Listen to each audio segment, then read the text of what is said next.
کہ میں اگر ڈاکٹر صاحب اجازت دیں تو میں اپنے کالیگ سے پہلے شروع کرتا ہوں. ادروائز سوالوں میں کوئی فیوریٹزم نہیں ہوگا, صرف میں ان سے پہلا سوال کرتا ہوں. مہتاب, یہ بتائیے مجھے, شوڈ وی بی کنسرنڈ, یہ کوئی پریشانی کی بات ہے کہ یہ نہیں ہو پا رہا, آئی ایم ایف کا معاملہ ڈیلے ہوتا جا رہا ہے؟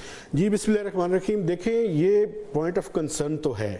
اس کی وجہ یہ ہے کہ آپ نے دیکھا کہ 12 جولائی کو پاکستان اور آئی ایم ایف کے درمیان ایک سٹاف لیول ایگریمنٹ ہوا, اور یوزلی 4 to 6 ویکس میں وہ اپنے بورڈ کے پاس لے کے چلے جاتے ہیں.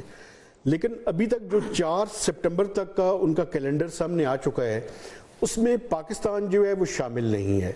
اب پاکستانی اتھارٹیز کیا کہہ رہی ہیں؟ وہ یہ کہہ رہی ہیں کہ ایکسٹرنل فائنینسنگ کا گیپ ہے, اور پاکستان نے انکریمنٹل کے لیے ریکویسٹ کی ہوئی ہے کنگڈم آف سعودی عربیہ سے کہ وہ ایڈیشنل فنڈنگ جو ہے وہ پاکستان کو دیں. ابھی آپ یہ دیکھیں کہ $5 بلین کے ڈیپازٹس پہلے ہی سعودی عرب کے ہمارے پاس پڑے ہوئے ہیں.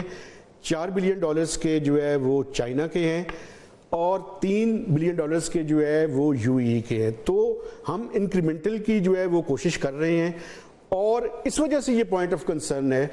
آپ کو یاد ہوگا کہ ابھی کپل آف ایئرز بیک جب سری لنکا نے ڈیفالٹ کیا تھا, تو ان کی ایکسٹرنل فائنینسنگ کا گیپ ہی تھا جس کو وہ فل نہیں کر سکے تھے.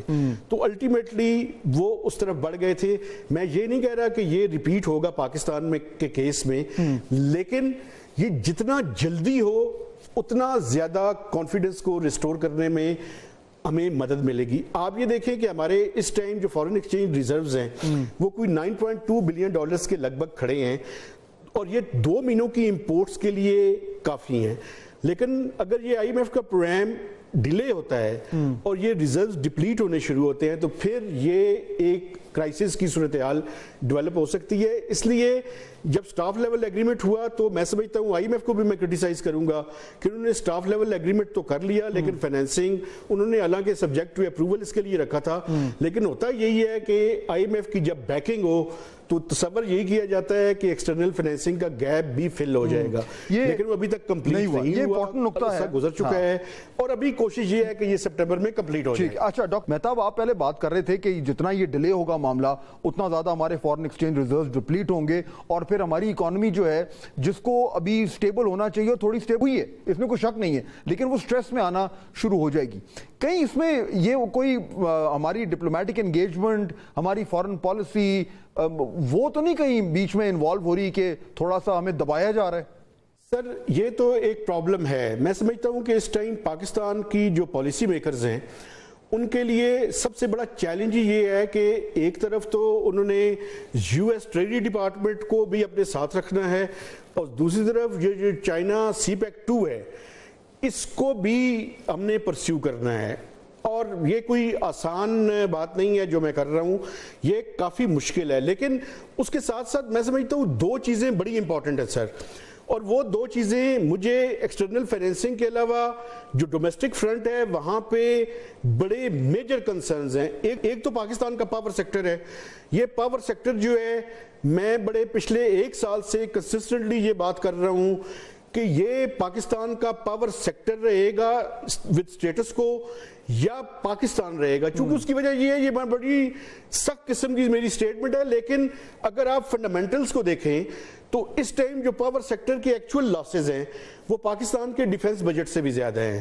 ہم انہیں کبھی سبسڈیز کے نام پہ, کبھی انڈر دا کارپیٹ, کبھی ہر دفعہ جو ہے وہ نئے, جب پاور سیکٹر کے لوگوں سے پوچھیں تو نئے نمبرز لے کے آ جاتے ہیں. یہ ایک بہت بڑا پرابلم ہے. آئی پی پیز اس کی ایک شکل ہے. اور دوسرا ایف بی آر کا جو ٹارگٹ ہم نے ایگری کیا ہے, یہ میں آپ کو بتاؤں یہ بہت بڑا چیلنج ہے, چونکہ اس کی وجہ یہ ہے کہ ہم نے کوئی 38% کی گروتھ حاصل کرنی ہے تمام ٹیکسز کے اندر, اور جو پہلے کوارٹر کا ٹارگٹ ہے, ابھی آپ اگست اور سپٹمبر کے ٹارگٹس کو دیکھ لیجئے گا, وہاں پہ شارٹ فال نظر آ رہا ہے. ابھی میجر چینجز کی ہیں پرائم منسٹر نے, یہ پرائم منسٹر کی ڈسکریشن ہے, وہ جس کو مناسب سمجھتے ہیں لگائیں, جو بہتر ان کی چوائس ہے وہ لگائیں, لیکن یہ مجھے چیلنج جو ہے وہ نظر آ رہا ہے, اور اس کے پروگرام کے لیے بھی ایک سٹمبلنگ بلاک ہوگا. آخری بات اس کی وجہ یہ ہے کہ 60 ارب سے زیادہ اگر شارٹ فال ہوا تو IMF ان رائٹنگ میں دے چکا ہے کہ ہمیں ایک منی بجٹ لانا پڑ سکتا ہے. اور یہ جو ہے وہ ایک مزید جو ہے وہ بوجھ جو ہے عوام پہ آئے گا اس ٹائم تو ویسے ہی بجلی کے بلوں کی وجہ سے اور دیگر معاملات سے جو بہت پریشر ہیں.